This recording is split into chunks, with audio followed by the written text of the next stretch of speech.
Nuzhat, hi, Assalamu alaikum. Sorry. Nuzhat, can you hear me? Hello?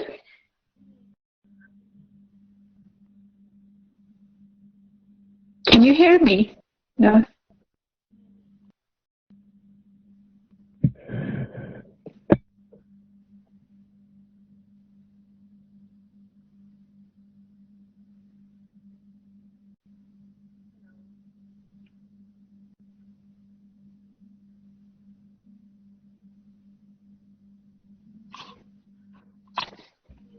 Can you hear me or not?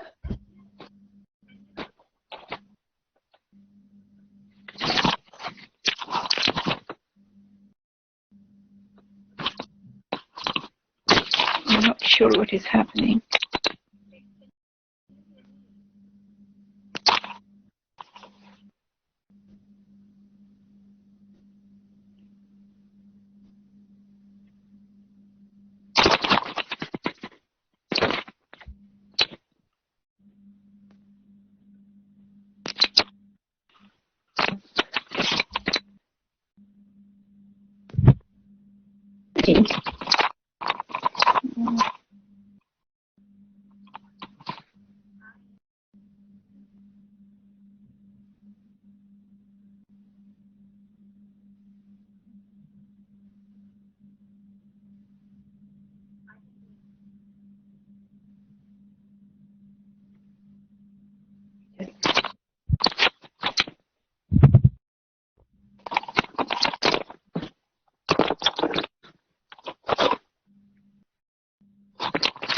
Hello?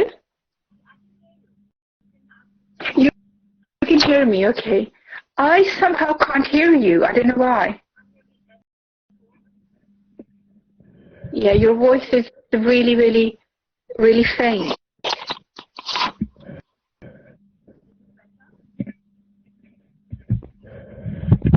Yes, we can't hear you, Nuzhat. Yeah.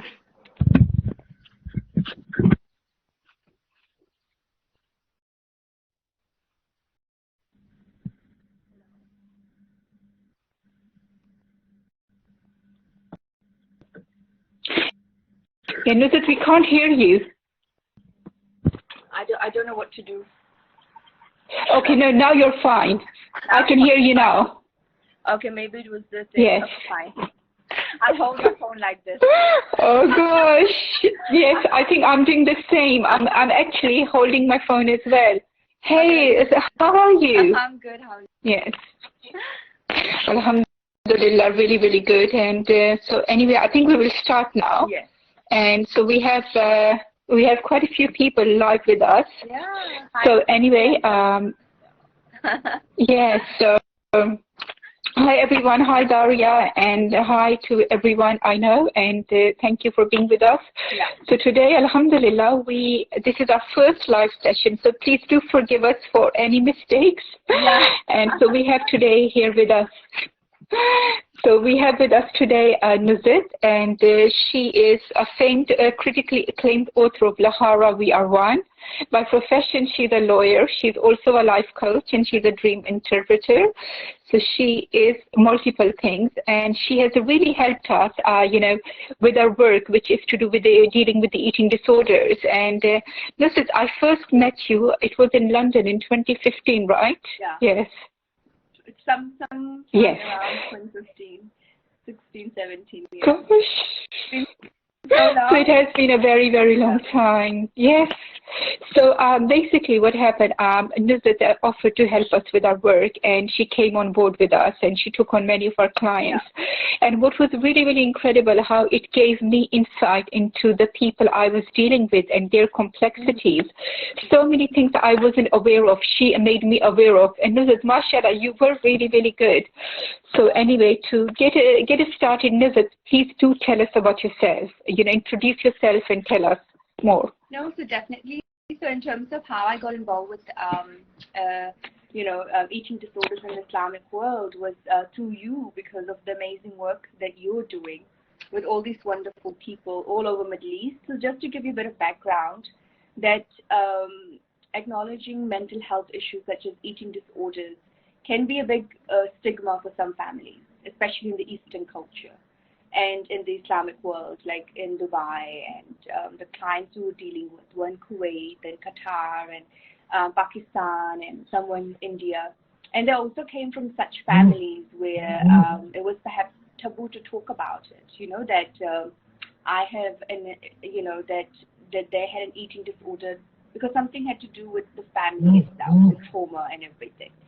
And the way we got talking was through talk therapy. Just when I used to volunteer my time with all these wonderful people in your organization that you were helping with, and then I started having a one-on-one session. And of course, they were not opening up about what was going on in their lives. And the only way to get them to speak was asking them what they were dreaming, because then it's a very gentle way of tapping into what's going on in someone's life. So what they were dreaming, or what kind of dreams they used to have when they were children, could tell us a lot about their mental health and their well-being. And I remember just so much was just coming out, and that's when a lot of the healing process started. Identifying where the eating disorders were stemming from. Right, there was some form of sometimes child abuse or issues with siblings, and it's just a lot of things. And that's when I think you and I, Nadia, figured that how dreams can really help identify issues, especially in the mental health space. Yes, of course. Yes. Yeah. So your life coaching, the people who don't know about the life coaching and dream interpretation, could you just please quickly tell us about that? So with the life coaching, I sort of did that on the side when I was working as a lawyer, because I was always passionate about helping people, and especially at a one-on-one basis. So it was a really good training for me to get to understand the right types of questions to ask people.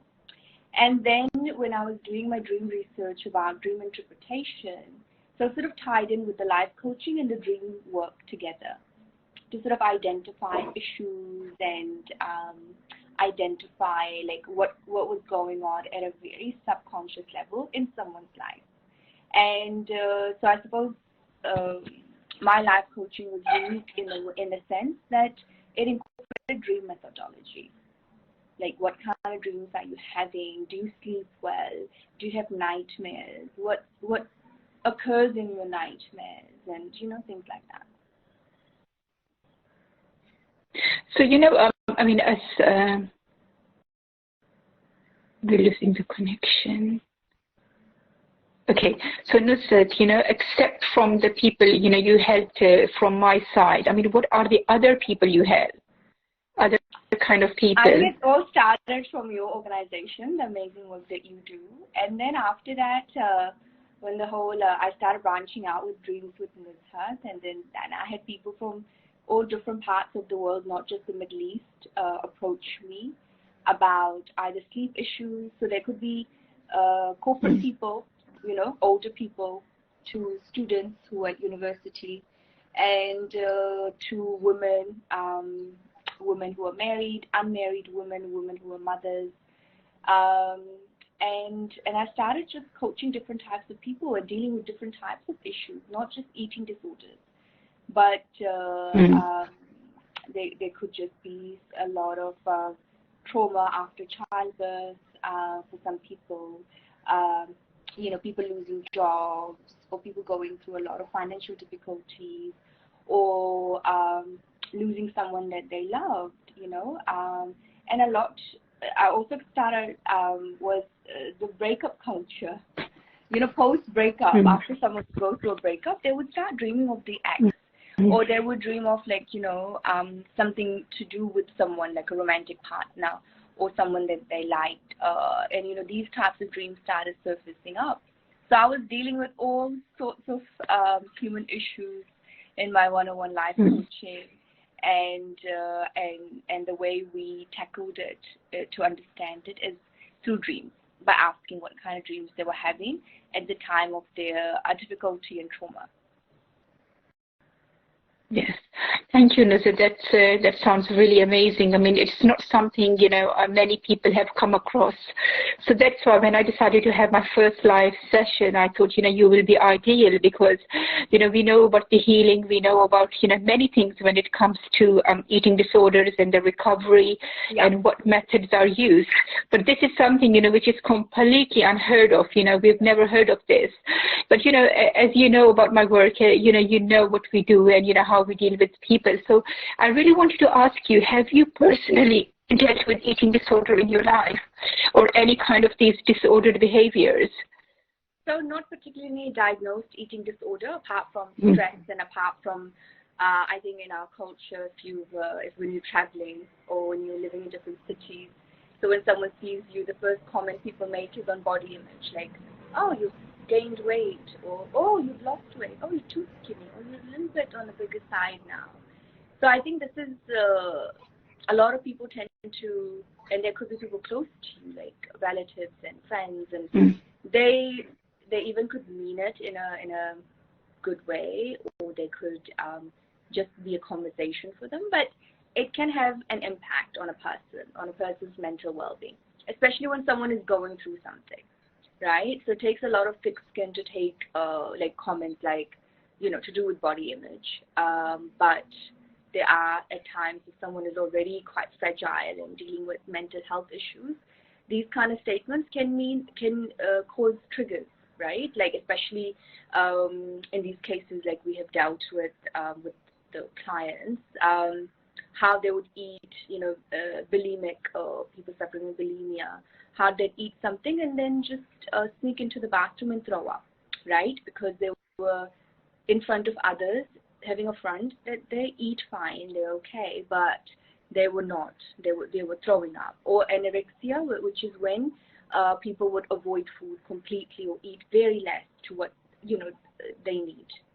And I think if someone who's not suffering from an eating disorder can be impacted by comments like, oh, you've gained weight, or maybe you just need to lose a little bit of weight, or you look very skinny, These comments if it can impact a person with a sound and healthy mind, that these things can really, really impact someone who's actually suffering from actual eating disorder, and you wouldn't know who is suffering from an eating disorder unless you knew.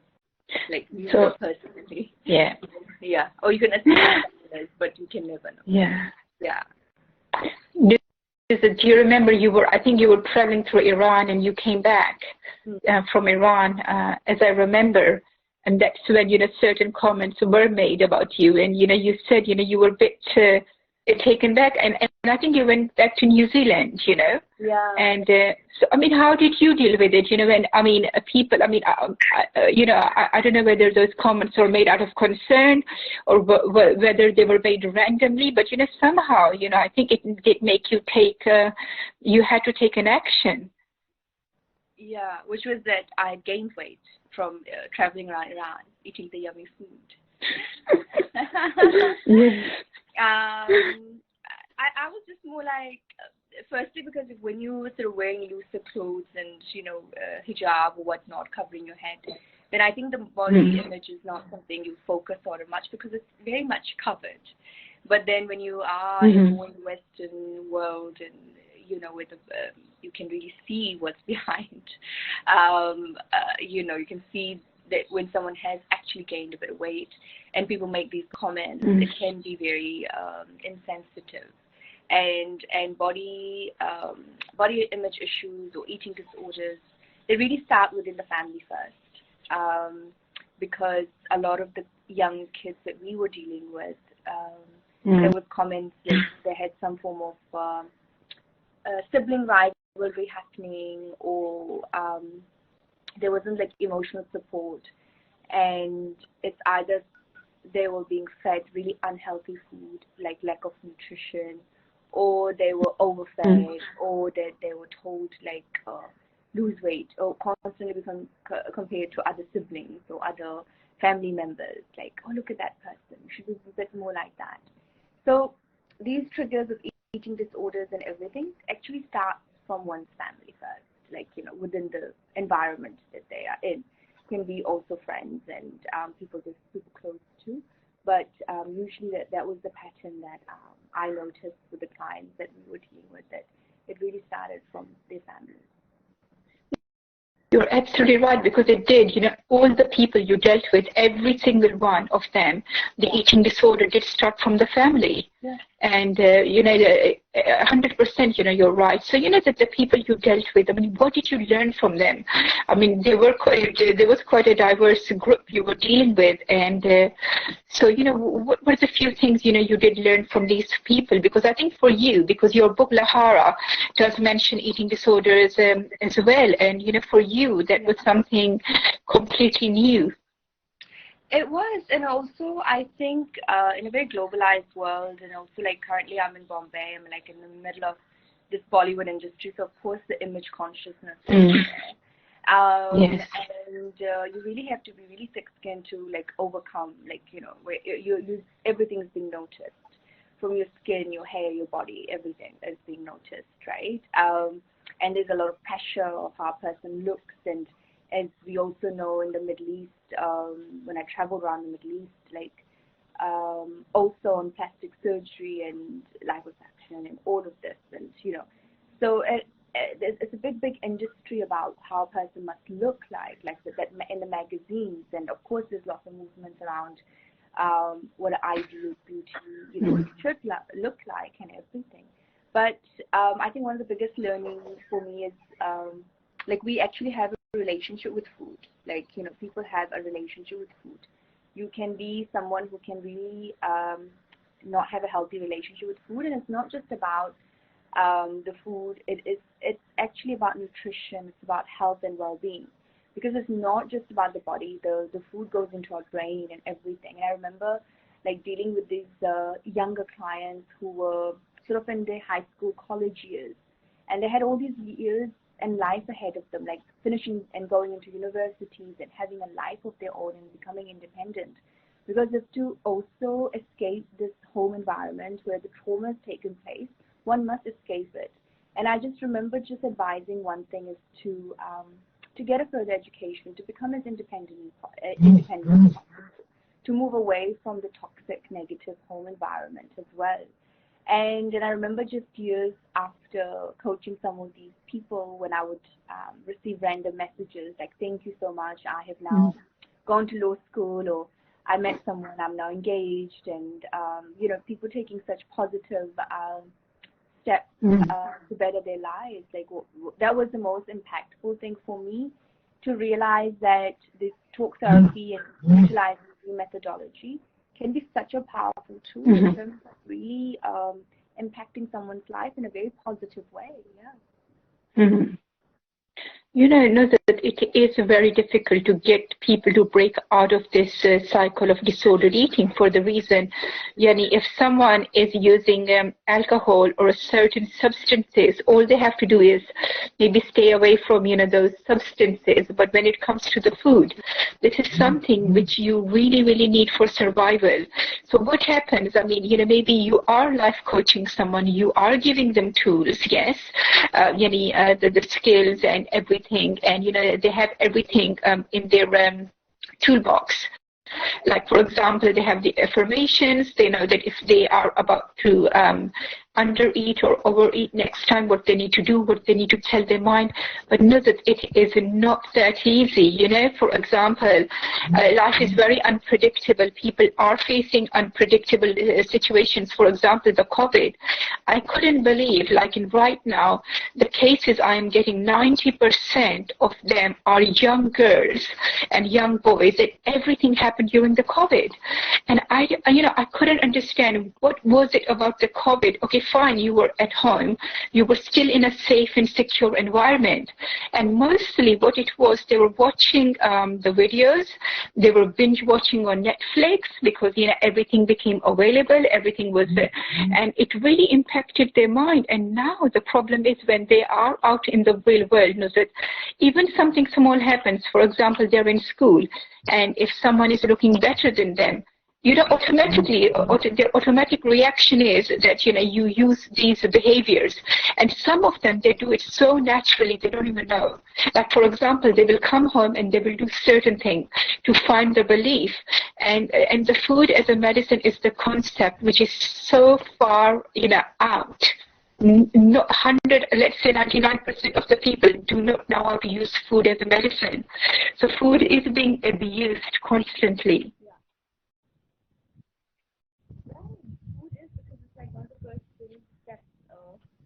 To really change something that is and it's not just about eating or not eating, but it's about eating the right food. So some people can also binge eat and then they'll fall apart because it's like, oh, I'm really that kind of food. Because we are losing your voice, I think. Oh, can you hear me? Yeah, we can hear you now, yes. Okay. Yes. Do what I'm doing, hold the sound. Oh gosh, yes. That didn't work, but it's okay. No, and of course after COVID, I think people who also stayed at home, I think each one of us sort of gained weight or, something to do with the body image had taken place during COVID period because there was less movement. And of course, post-COVID was more the movement of like health and well-being, looking after our bodies, our minds, especially our minds. And it's not the body image issue, something I've really noticed, has a lot to do with the mind because one could be a size 6 and think they're size 10 or 12 because it's how they see themselves in the mirror. So it's a very image distortion as well. And I think we all tend to get like that. We might see ourselves more than what we are. And it's like me looking at my photos from even 5 years ago and remembering how fast I used to be about myself. And then going, oh my goodness, I miss that. Like, look at me then. So obviously I'm going to look at myself 5 years from now, fast forward, and think I was so harsh on myself. And then I was going, oh, I'll never look like that again.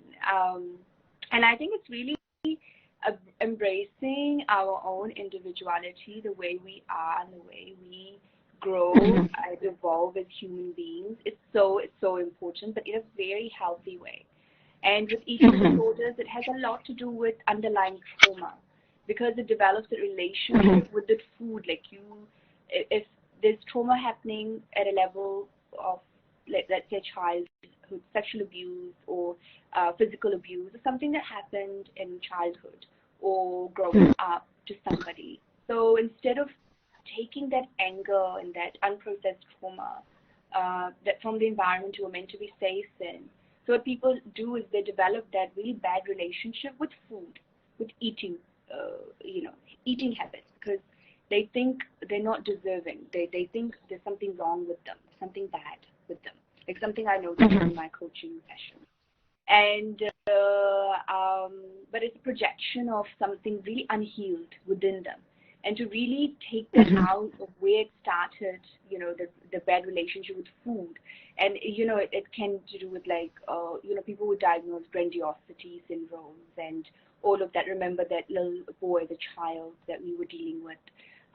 He had this grandiosity that, he was a skinny little boy, and then he was like, I'm like strong and I'm powerful and good looking like Shah Rukh Khan. I'm going to be my dream is to I'm going to be like the biggest superstar ever.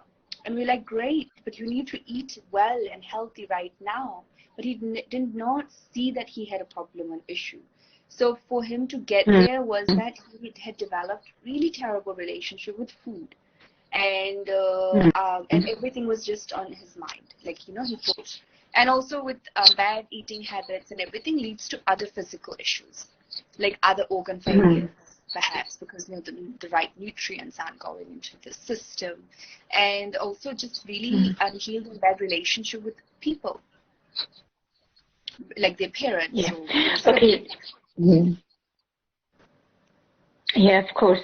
Thank you. And so know that you have lived in, Dubai, you have lived in New Zealand, you've been in London, all over the world. So tell me, which country, specifically name a country where you think people are most secure in their bodies and in themselves. Oh, that's a very hard question because people, there are all sorts of people in each and every part of the world. So whatever the issues and insecurities I saw in London, was in Dubai, is also in Mumbai, but it's also in terms of association, like which industry you are a part of. Like if you are going to be a really part of with the image conscious industry, or which is what your work sometimes requires. So of course there's going to be a lot of pressure on someone's mental health and well-being. However, in different societies there can be pressures within parents, like mothers to daughters, like to look a certain way, to get a certain husband one must be like this, and so there's a lot of that pressure, that one must be perfect. One must be perfect in body weight and in every way possible. One must look after themselves in a very healthy manner for their own self-respect and self-esteem and self-care, for sure. But I think when it comes down to developing health issues because of that, that's where the problems start. This goes deeper into mental health issues. Yeah. Nuzhat, one thing is, do you really think this whole pressure comes from the inner circle first? Always. It's always the inner circle first. It is, yes. Yeah. Because, nowadays, even, yes. Yeah. Sorry, you go. Yeah. No, sorry, please go ahead. No, you were saying something. The inner circle. Yes, I was saying that, when you speak to, recently I was dealing with lots of men and, the boys in their eating disorders. And you're right, they are really, really young. And during the COVID, their aim was to look like, in India, I remember there was someone and he really wanted to look like the one of the Indian cricketers. I'm sorry, I forgot his name, but he's quite famous. So for him, he started idealizing him. He really wanted to be like him. And then with the others, I think recently I was really, I don't follow the social media, but I was so made aware of someone who was an influencer, Top G, he's called. Okay. And he was arrested, and there were so many boys who really thought that, he was right, how he was telling them to be a certain way. So, and then I remembered I shared one story on my website about this boy, Heather, who, the story. It's one of the most famous stories of my website. He had an eating disorder, and he was, and then he discovered his mother. And then his mother, So anyway, I asked Heather, about this whole toxic, this culture of masculinity which is prevailing and, which is taking place. And he said, one of his biggest downfalls was that when he was really young, he had a lot of empathy for people. Yes? So he used to notice, a woman's moods. He used to notice that, for example, his auntie isn't well, and he said they really put him down. They used to say to him that, why are you like that? You shouldn't be like that. You shouldn't be noticing how, your so-and-so auntie is upset. And he said naturally he would pick up on. And he said he remembered one day he realized that his teacher's eyes were really red, and he was only 6. And he said what he did, he got some thing out of his packed lunch, and he left it on his teacher's desk. And the teacher was so taken back that she actually asked him, how did you know I wasn't, I was upset? And he said, because, your voice sounded different, your eyes were different, and you kept on looking down. And she was shocked by how intuitive he was. So, nowadays, if there is a male figure in Asia, even in Western societies, and he is very empathetic, they don't look at him as something that he should be having. And I see this as a great quality of a man. I don't think so, male figure is defined by, yes. Mm-hmm. And patriarchy is a big part of the yes. It's all over the world. We can't just say Eastern or religious groups mm-hmm. or countries, but it's more dominant in some places than others, for sure. And it is very unfortunate that men are taught, I mean, being chivalrous as a gentleman, being emotionally connected, and having those so-called feminine qualities of being empathetic, is such a wonderful, wonderful thing to have both in a man and a woman, boy and a girl. However, to be seen as they have to be a macho man and, appear less, all men, we've dealt with male clients who've had eating disorders because even men felt like how they must look like, especially with the steroids and looking like this, with the muscles and all of that. And that creates a lot of pressure in men even, how with the eating disorders. So it's very unfortunate that that these kind of qualities are then translated into body image qualities, like, muscular and strong means that's the macho man, whereas lean and healthy is just as important to just someone just being themselves, whether they're man or woman, as long as they're healthy and they're treated with kindness and they're good, kind people. So yeah, that's very interesting that how one is then in their own inner circle told and taught how to act and behave, and how that can translate into body image issues later. Exactly, and especially how, when they are told how their emotions should be. And, you are living in Mumbai, so let's switch to Mumbai because, Bollywood is the biggest industry in the world. And you know that people are very, very influenced. And recently, I think since for the past 2 years, we are hearing about so many suicidal cases within that industry, right? So, when I am there, like I don't watch Bollywood movies at all. I don't even remember the last movie I came across or I watched because it's something I can't really do. But, the reality is, that the industry has Hollywood, yes. So with the Hollywood, we know more about, the problems. I mean, it's not because they're more vocal, but somehow the stories are coming out, about the eating disorders, the body image issues, the pressure to be a certain size and to look a certain ways, and even the filters they use, and how unreal these images are. But the problem with the Bollywood is, Bollywood has a very far reach, and the people in India, they would really look up to Bollywood. And so, how do you, living in Mumbai, do you feel that pressure that, you have to look the certain way, you have to be the certain way? I think people always judge people based on how they look first. The first impression. Yes. So that itself is firstly how a person would present themselves. Is like how comfortable you are in your own skin and how as a human being, how mature you are and developed in that regard. But if you're someone easily influenced, let's say if I had maybe living in Bombay when I was much younger, let's say in my early to mid 20s, perhaps I would have felt the pressure in a very different way, because and also, like, again, if what work I was doing. So my work is very mental health focused, wellness, and with my dream space. So again, I'm also in a very lifestyle wellness industry. And if I was right in the middle of, like, let's say, acting or modeling or something like that, then of course my pressure, like body image and what I should look like, would have been coming from the people around me. Oh, you should, and celebrities and people do talk about, like, where they're told to lose weight or gain weight for certain roles. And again, like these days on runways, they moved from the size 0 to incorporate the diversity, inclusivity with different types of body type as well.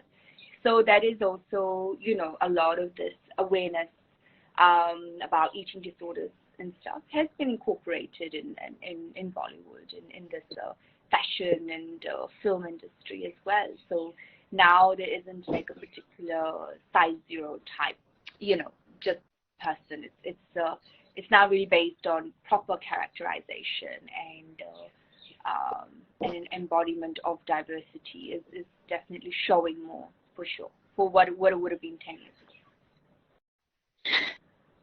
I mean, they have started the movement, but there is a reason, behind the whole movement.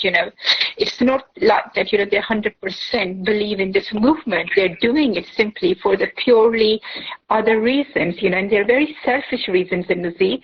It's not because they care about. It's because the whole situation has escalated, and yeah, there is a pressure. So, they're not doing it because they want to do it. They're doing it. And if you have maybe, let's say on the runway, you will have 70 to 80 models who are size 0, then maybe you will have 3 or 4, who are slightly not size 0, But, then even then there is a limit, there is a certain size you have to be. And then if you want to go upper size, there's still a pressure visit. I mean, I was watching someone's interview and she was a plus size. And even being a plus size, God, she had so much pressure by everyone, by these agencies, by these companies who were approaching her.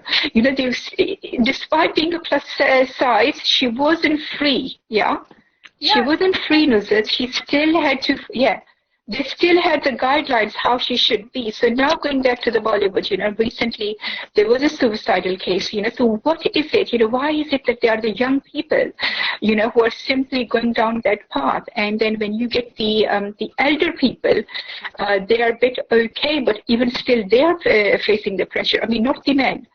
I think now in Bollywood, the younger men are facing the pressure. Older men are still okay.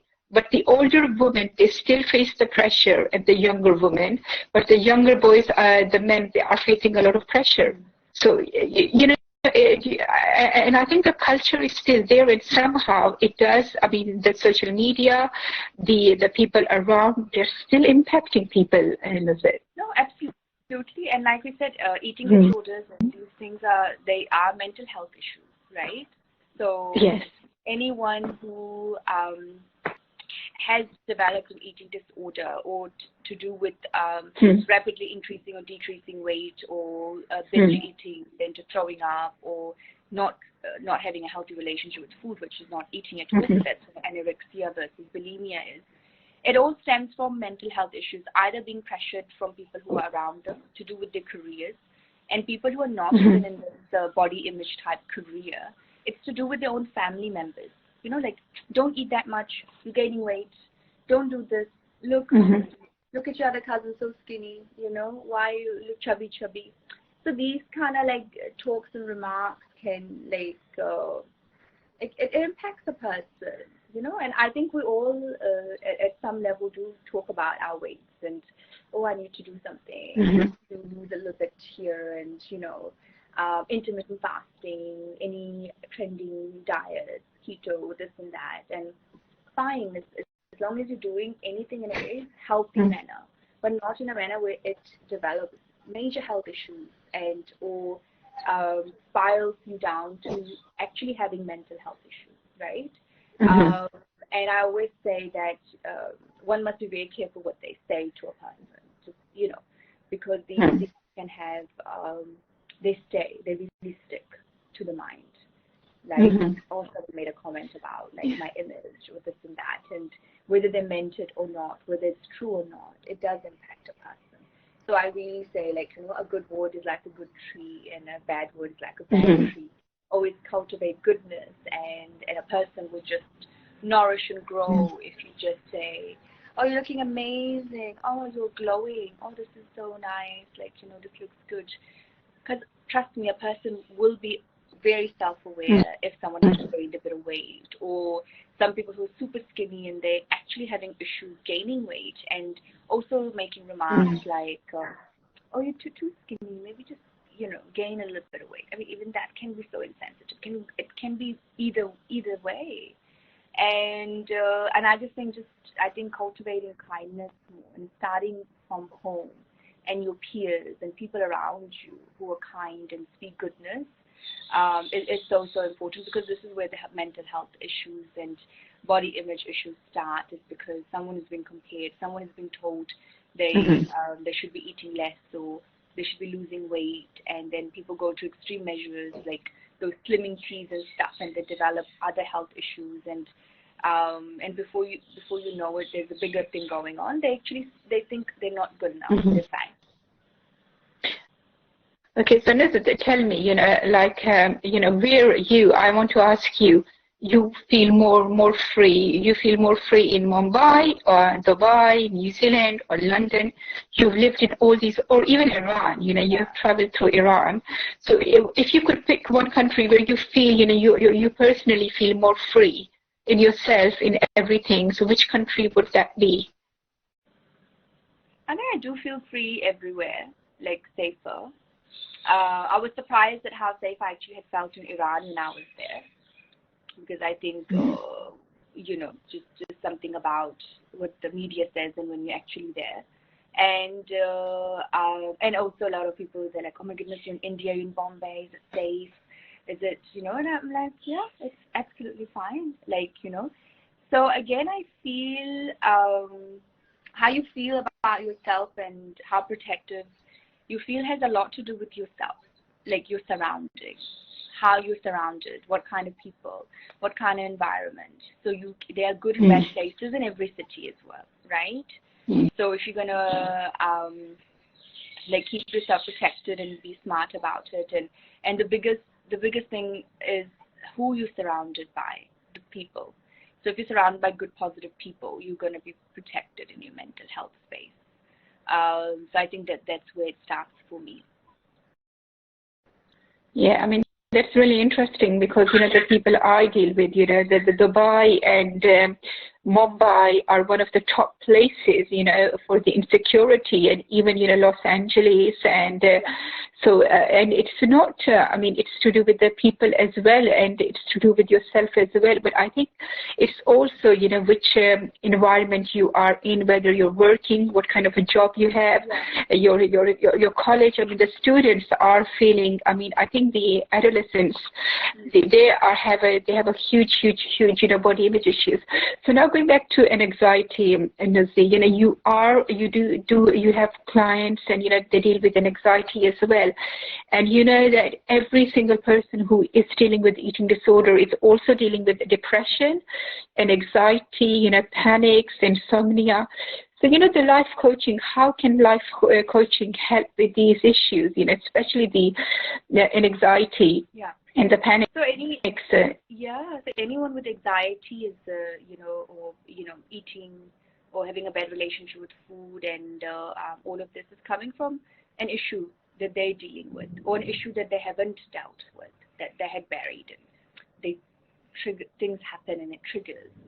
So how I deal with that is just asking questions like, how you feeling, and in the conversations, it comes out like what is it that's bothering them, what is it they're not letting go of, the grudges, and maybe somewhere someone has said something to them and they haven't let it go or hurt them. There's a heartbreak of some sort or betrayal. And what happens then is they've developed a trust issue. And then it's sometimes I think we all have this feeling of, at times, feeling lonely and wondering who to trust and, who's actually there for us. And I think this feeling can cause a lot of anxiety and anxiousness and sleep issues, because you overthinking, you go into an overthinking mode and you can't sleep.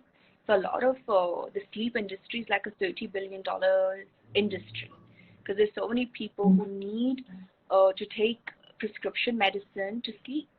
And sleep is like, our bodies are like a computer, a machine. We need to be shut down every night and have a proper night's sleep to restart and refunction, because we all are going through something, right? It's in our it's to do with family or friends or children, and romantic relationships, and social pressures, and careers, and everything. So there's a constant pressure to get things right, to deal with issues, and who are the people you can talk to, Sometimes that is like, who can you trust?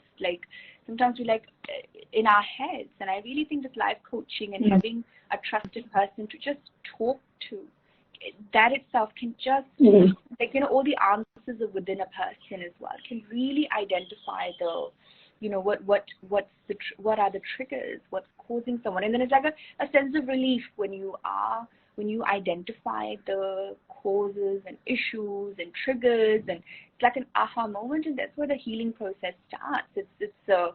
It's feeling like someone is there for you. No, it's a lot of hard work, and life coaching is not for the lifetime. It's there for a limited time. Yeah. So I appreciate you have a lot of hard work to do, because your aim is that whoever comes to you, you give them the skills which last them for the lifetime, right? Which prepare them for the future as well. And this is something, I think this is such an incredible work, and it is helping and supporting lots of people, because as you said, we are in a very difficult times where the depression, the mental health has become a huge issue, and it is affecting nearly everyone, from the all walks of life. And so I really have to say, thank you so much. So tell me, your inspiration behind Lahara, your book. And when you mentioned eating disorder, where did that come from? Especially being you, who never dealt with eating disorder. Yeah, I'm interested. I end up dealing with people from all walks of life, which is that's why I love my work, because I'm constantly meeting people. So when I was traveling, I've lived in many different places in the world now, and however, there's similarities. So it doesn't matter which part of society you come from, we all are dealing with similar issues, social issues, and body image issues, and the pressure of being perfect, looking perfect, for women, the pressure of getting married, finding the husband, and all of that. And that's very prominent in India right now, where I am, like that pressure, constant. So it creates a lot of social anxiety to appear perfect, to be perfect, because people think you're being judged firstly on the way you look, right? So your body, your face, your skin, your hair, and all of that.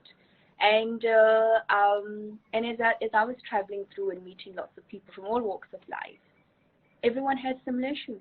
These were the things, social problems, and it was causing a lot of, I think, social anxiety within, to be a certain way. It's constant pressure. I think it's a very globalized issue. It's a globalization issue. As we are becoming more diverse, and we have access to so much technology and food, and like you can get work done, like plastic surgery and everything. Things are becoming also cheaper. Then how do you deal with stuff? You know what I mean? Like I really feel like this is where the inner work must start. The inner work of thinking that one is enough, and one is, and it can also start with the people around you, like, who uplift you. You are enough. Yes. And everything's fine. I've dealt with family members who've, put a lot of pressure on their children to eat less because they're like gaining weight. So instead of putting them into sports and healthier way of being healthy, they focused on the food. And what happened was they developed other major health issues and low self-esteem. Yes. You can hear me? Yes. Yes, sorry. I'm really concerned. No, thank you. Thank you so much for sharing that, Nuzhat. I do think, that now the whole eating disorder issues, they're actually,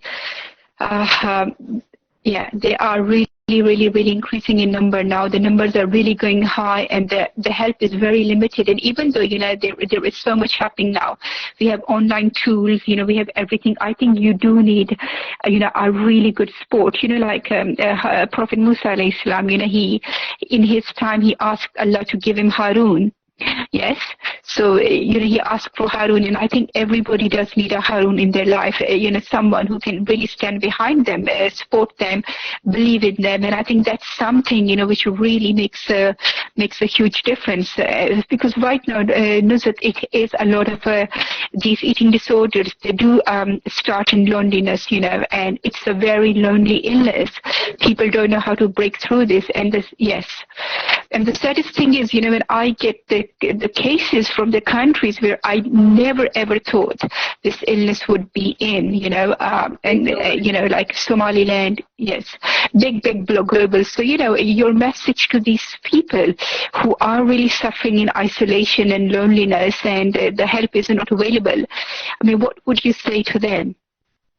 I think this is where education and starts, because education isn't just about going to primary school, high school, then university, and education also comes from learning about oneself, how one should present themselves to others as well, how we speak to each other, especially to do with family members who are older, and how they speak to children, that it's like the plant experiments. You have these plants, and how you can feed and water it the same way daily, but one you speak to with kindness, and one yes, one with say really mean things to. The plant that receives all the negative energy is really going to wilt and going to dry out, and the other one that was ignored will stop growing, and then the one who is given so much love and so much praise and affirmation is the key word here. These are the ones that thrive and grow, and I think it starts at home. It starts from the time a child is born to every part of society, with our peer groups, with everyone. We must be very careful what we say to each other in terms of body image, in terms of anything negative, and how to, how to encourage someone in a very healthy and positive manner, and not bring some that, oh no, just don't eat much, you've gained weight. Not like this. Maybe let's say let's join a gym together, let's go for runs in the morning, let's be healthy. The focus should be on health and well-being rather than the body image. I absolutely agree with you. I think, taking into consideration that the size of the country like India and Pakistan, we do have and even Bangladesh, we both are in Asia right now, South Asia, and the biggest population of the world is in South Asia. And I think, we do have so many other issues that it's really difficult. I mean, I remember speaking to someone about this issue, and I said, we need to create the awareness. And they were so shocked that they said we don't even have enough to eat. Yes, and because for me to explain to them, how food is abused, and so it was such. They said, this is an illness for people who have so much free time on their hands, and I said, no. It can happen anywhere, but the reality is, when people are living below the line of poverty, it's not really there. It is there, but the numbers are very, very low. So, and I think to go into the schools and to start this campaign, I mean, we have to start from somewhere, but it is going to be a mission. Yes, so you're right. So, it is about it. I think the first education has to start from home. We really need to change the mindset. Yes. I really believe, I mean, and this is, I'm being very honest, the most fast I have seen people recover are, where the families have stepped in. Like I gave you the example of this girl from Singapore. I mean, how incredible was that? A 15-year-old, her mother finds out, they go to India. And, that was incredible because the mother was there. She was very active. She made the daughter believe in herself and celebrate herself. So I think we need to start really changing the mindsets of people. And also these, as when you were working with my clients, I know that some of the issues even I wasn't aware of. I think one of the cases I knew for years, and there was a deep issue with that girl, and you picked up. And you said, are you aware of it? And I said, no, I wasn't. And that was so shocking. But just to see with the sport and with the right words, you don't even need to go down the psychiatric way. people No, can you can get avoid well it. as long as Yeah, they know someone's, yes, yeah. So absolutely. thank you, Nuzhat, that was, yes. Sorry, Yeah, please go. no, Mm, no. It's been yes. it's been such a learning thing for me in the mental health space. Mm, There's something very dear, close to my heart, because one of the things I'll just say before we end our session, is with a physical health issue, it's identifiable, and like someone is having a kidney issue or leg mm, or a knee issue. But with mental health, it's very subtle, and the first people to identify would be the people closest to you, such as your family member. And I think a person who quickly help from any mental health issue are the family group. And where, like you said rightfully, where family is involved and they seek the right help, it goes away very quickly before it becomes a deeper, long-term issue. And I hope that a lot more people are educated about this and seek the right help for the people who they love, before they become like clinical long-term issues, because then mhm. it does get more difficult to deal with. And having lots of empathy and trust to get someone to open up about what's happening in their lives is so important. So yeah, with the dream space, it's like it has really evolved for me into this life coaching, into Mm, mental health, and then how the mental health is linked to sleep and dreams and manifestation and mhm. bettering someone's lives. And this all happened very organically in how we had met and volunteering for this amazing organization that you run. So hats off to you, and the services and the help that you provide to these individuals who wouldn't get otherwise, because their families or people, as much as they mean well and love, but the right education and it's just not there, the right support to identify these issues. And when they're identified and they are on the path of recovery, it's just really magical. It really can really, how some of these girls and boys have gone into further education and really like changed their lives around because they got the help early on. You're absolutely right, Nuzhat. And when you work with my clients, they're one of the nicest Yeah. people on the face of this earth. I mean, I've never met so many good people in my life Yeah. through this work. I think, and they're super intelligent, they're super brilliant, and the Yeah. empathy level, the compassion, the love, it's incredible. I mean, they're suffering from this illness, but what they have is amazing. I mean, Yeah. I always say one of the most beautiful people I have met in my life are the people who are suffering from this illness. It is that their hearts, their souls are beautiful. And I can't take the credit. I have to give the credit to, Pakistan and the people here. Know that the stories, Yeah. how people stepped in and they helped, Yeah. especially the men, who wouldn't even have the knowledge of eating disorders, and just simply stepped in and they said, we will do anything. And I haven't even met half of these people, so I really have to say thank you to Pakistan, and thank you, Elizabeth. We hope, inshallah, one day you will come to Pakistan, you will see the country for yourself, I'd and love to. inshallah, so I really want to thank everyone who has joined Yeah. us.